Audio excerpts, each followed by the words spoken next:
Let's talk first to Michael Clarke, former Director General of RUSI. Michael, great to have you on the programme this morning. Thank you very much for coming on.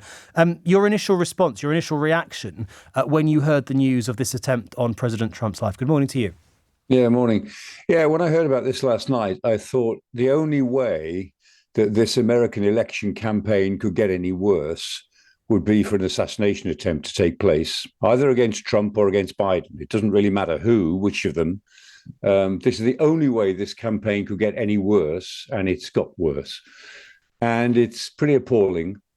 It's not so surprising because of this underlying animosity and violence in the campaign. And also, it does go rather in America's political culture. Remember, 4 presidents have been assassinated since the beginning of the Republic. President Lincoln, he was assassinated. Kennedy was assassinated. In between, Garfield and McKinley, they were both assassinated. And then famously, George Wallace, when he was on the campaign trail in 1972, he was shot and paralyzed, confined to a wheelchair ever after. He was a very divisive figure, George Wallace. But he was shot while campaigning. So it happens in other countries, but it does happen in America. And it is part of the atmosphere, I'm afraid. The administration have named Thomas Crooks officially now as the suspected shooter. They say they've recovered an AR-15 rifle from the roof that he was on. And of course, the AR-15 is at the center of all of the gun lobby arguments. It's regarded as the National Rifle Association call it America's rifle, and the opponents of of America's gun laws call it the assassin's rifle. It's very controversial, AR-15, but it's what tends to get used in these things. And as you said in your introduction, the key issue is not in a sense that the event has now happened. We've got to live with that. But the way in which politicians refer to it. So J.D. Vance, Republican, has already said that this is Biden's fault. This is at the foot of Biden. That's a really, really unhelpful and irresponsible thing to say. President Milei of Argentina, he's already shot his mouth off and said this is the international left. The international left, he has no evidence, no evidence whatsoever. All we know is that a 20-year-old called Thomas Crooks, who graduated about 3 years ago, has shot or taken shots at ex-President Trump. That's all we know at the moment. But Milei is already trying to cast this as a reason for civil war throughout the democracies. So it's sadly, this is a really bad day for democracy. And Michael, just touching on what you were saying a moment ago about this making an already toxic debate so much worse, is there a sense, and I hate to say it, but in which it's almost a surprise something like this hadn't happened sooner, given the level of toxicity, division, hatred, anger in the US right now, and particularly in this presidential campaign? Yeah, I think most of us who take an interest in these things are shocked by this, but we're not surprised. Yeah. Remember in the 2016 campaign that Trump won, people were being beaten up at his rallies.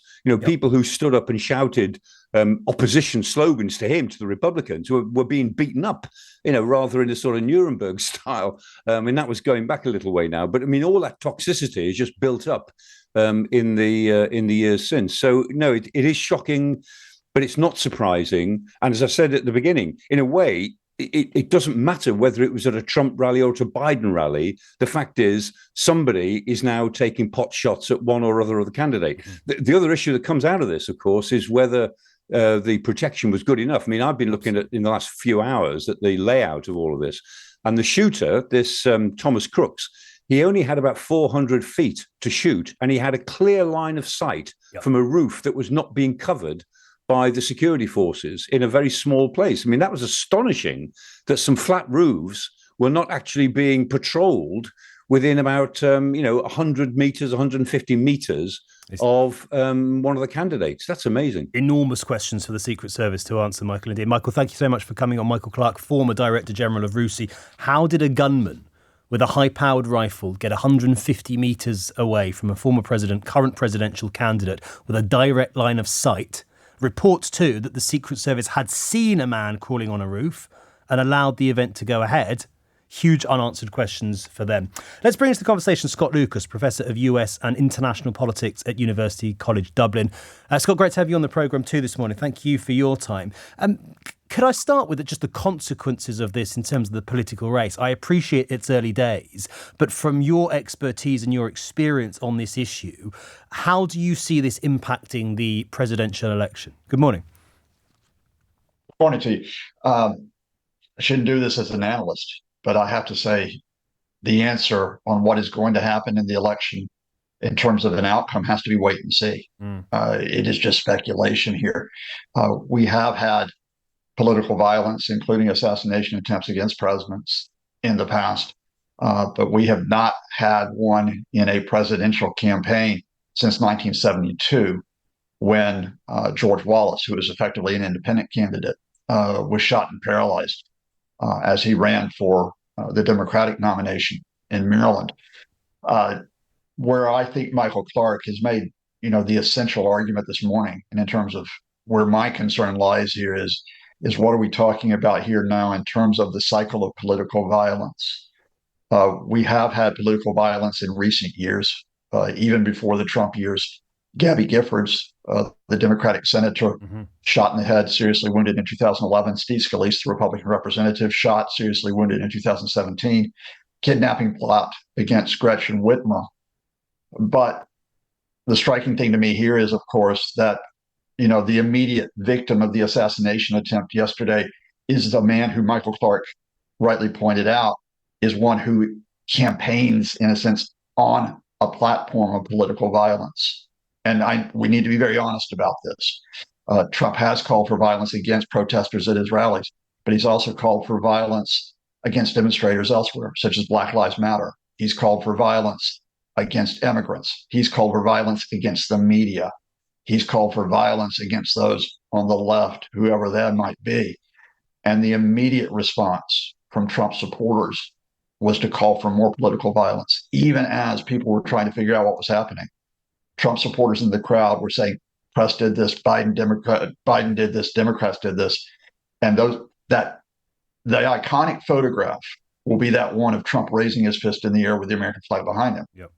It's the iconic words that matter. Fight, fight, fight. Which is the same words, by the way. The same words he used, by the way, on January 6, 2021, just before political violence with the invasion of the Capitol in Washington, D.C. Are you saying that you fear that this could be a downward slope towards ever further political violence in the US, in this US presidential election? What I'm sort of putting out to you here is that we had a contrast yesterday in which, quite rightly, Democrats and Republicans, international leaders, while saying, we wish the best for Donald Trump, we wish the best for those at the rally, political violence cannot be countenanced. It cannot be endorsed. It has no place in society. And at the same time, you had those close to Trump, including Donald Trump Jr., who were coming out and issuing calls for confrontation. And given that the whole Trump ethos, political ethos, is built on those supposed enemies. For example, the courts are his enemies for bringing those cases against him. Other politicians are his enemies because they dare challenge him. Those who are concerned about rights in the United States are enemies because they're undermining the country. Given that that's his modus operandi, I fully expect this type of supercharged atmosphere to continue, including at the Republican convention, which is due to start now in just a couple of days. It starts on Monday, doesn't it? And just lastly, Professor, I appreciate it's early days. I appreciate you'd have to say wait and see. Do you expect, though, at least in the short term, that this will act as a boost to Donald Trump and his presidential hopes? That's the Trump's campaign are going to try to play it that way. Of course. And I honestly don't know. And I think anything like this would be speculative. And I want to tell you the reason why I'm holding off on that. We're already in a situation where serious issues in the United States in the most critical election since 1865 were not being discussed. And those are issues, by the way, that include gun control, which should be something brought up by yesterday.